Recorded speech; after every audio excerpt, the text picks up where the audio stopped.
Salut à tous et bienvenue sur Affaires courantes. Aujourd'hui, on se penche sur un truc un peu bizarre qui se passe avec l'économie canadienne. Imaginez, on crée plein d'emplois et pourtant, le chômage augmente. Comment c'est possible ça? Eh bien, restez avec nous, on va essayer de démêler tout ça ensemble. Allez, on attaque direct. Le chiffre qui a fait un peu l'effet d'une bombe en décembre, c'est lui. 6,8%. C'est le nouveau taux de chômage au Canada. Et oui, ça a grimpé, et franchement, à première vue, on se dit que ça n'a aucun sens. Et voilà, c'est la question que tout le monde se pose. Comment est-ce que le chômage peut augmenter si en même temps on a créé 800 emplois? C'est un peu le mystère qu'on a tenté de résoudre aujourd'hui.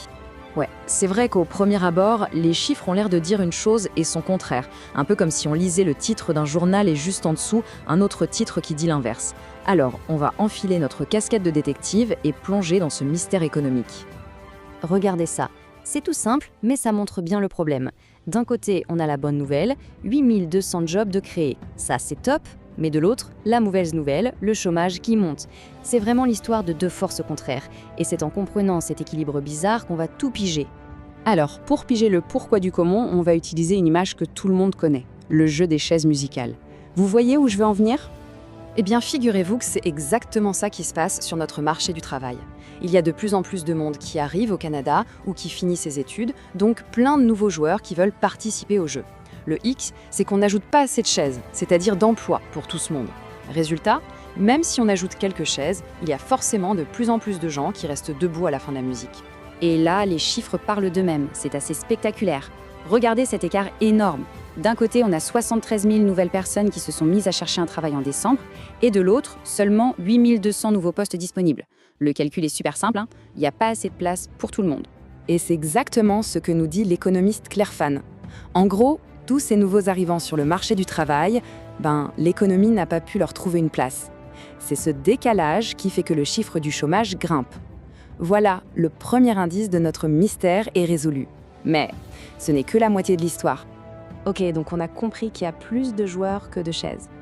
Maintenant, la deuxième question c'est pourquoi on n'ajoute pas plus de chaises? Autrement dit, pourquoi on ne crée pas plus d'emplois? La réponse tient en un mot, la frilosité. Tout le monde, que ce soit les entreprises ou nous, les consommateurs, on est sur le frein. Du côté des entreprises, c'est un peu le mode pause. Elles sont nerveuses, il y a pas mal d'incertitudes, surtout avec le commerce avec les États-Unis, notre grand voisin. Et quand une entreprise est dans le flou, qu'est-ce qu'elle fait? Eh bien, elle attend avant d'embaucher de nouvelles personnes ou d'investir de l'argent. Elle prend moins de risques. Et ça, forcément, ça ralentit la machine à créer des emplois. Mais attention, il n'y a pas que les entreprises qui sont sur leur garde. Nous aussi, les gens normaux, dans notre vie de tous les jours, on a changé nos habitudes. Et ça, c'est une autre pièce super importante du puzzle. Et ça se voit très bien ici. Près de la moitié des gens attendent les soldes pour faire de gros achats. Beaucoup sont prêts à prendre n'importe quelle marque du moment que c'est la moins chère. En fait, on fait tous beaucoup plus attention à nos dépenses. Et quand des millions de personnes se mettent à dépenser moins, eh bien, l'économie entière ralentit. Logique, il y a moins d'argent qui bouge. Ok, tout ça c'est bien beau, mais concrètement, pour notre portefeuille, pour la vie de tous les jours, ça change quoi? C'est là que ça devient très concret pour tout le monde.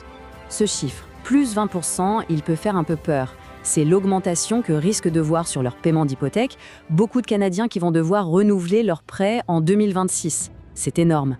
Imaginez, 20% de plus sur votre hypothèque, du jour au lendemain. Ça veut dire des centaines de dollars en moins à la fin du mois pour faire les courses, sortir ou mettre de côté. C'est un vrai coup dur pour le budget. Et quand les gens ont moins d'argent à dépenser, ils dépensent moins. Et ça freine encore plus l'économie.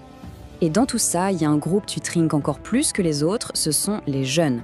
Pour eux, le taux de chômage est carrément de 13,3%. C'est vraiment difficile en ce moment pour un jeune qui sort de l'école de trouver son premier job, de commencer sa carrière. Et ce que dit cette étudiante, Isayal Thomas, ça résume parfaitement le sentiment général. Elle dit que c'est un peu effrayant. Ça met des mots sur ce que ressentent beaucoup de jeunes. Derrière les chiffres, il y a une vraie inquiétude, une angoisse face à l'avenir. Et on peut comprendre que ce soit intimidant. Bon, maintenant qu'on a bien compris le problème, la grande question c'est « et maintenant ?» Qu'est-ce qui nous attend? Allez, on regarde ce que disent les experts pour l'année qui vient. Alors, voilà ce que la boule de cristal des économistes nous dit.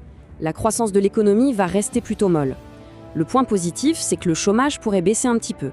Mais dans l'ensemble, le mot d'ordre, c'est « on ne bouge pas trop ». La Banque du Canada, celle qui fixe le taux d'intérêt pour les prêts, ne devrait pas faire de grands changements avant la fin de l'année. Donc si on doit résumer, ce qu'il faut retenir, c'est ça. Non, l'économie canadienne n'est pas en train de s'effondrer. On n'est pas en pleine crise. On est plutôt dans une période de grande prudence. Tout le monde marche un peu sur des œufs, les entreprises comme les familles. Et on va se quitter là-dessus avec une question pour la route. Est-ce que ce ralentissement, c'est juste une petite pause pour l'économie, le temps de reprendre son souffle avant de repartir de plus belle, ou est-ce que c'est le début d'un problème un peu plus sérieux? C'est la grande question qui va animer les débats cette année. Voilà, c'est tout pour cette explication. J'espère que ça a aidé à y voir un peu plus clair dans ce grand puzzle économique. Si ce genre d'analyse vous plaît, n'hésitez pas à vous abonner à Affaires courantes pour ne rien manquer. On se retrouve très vite.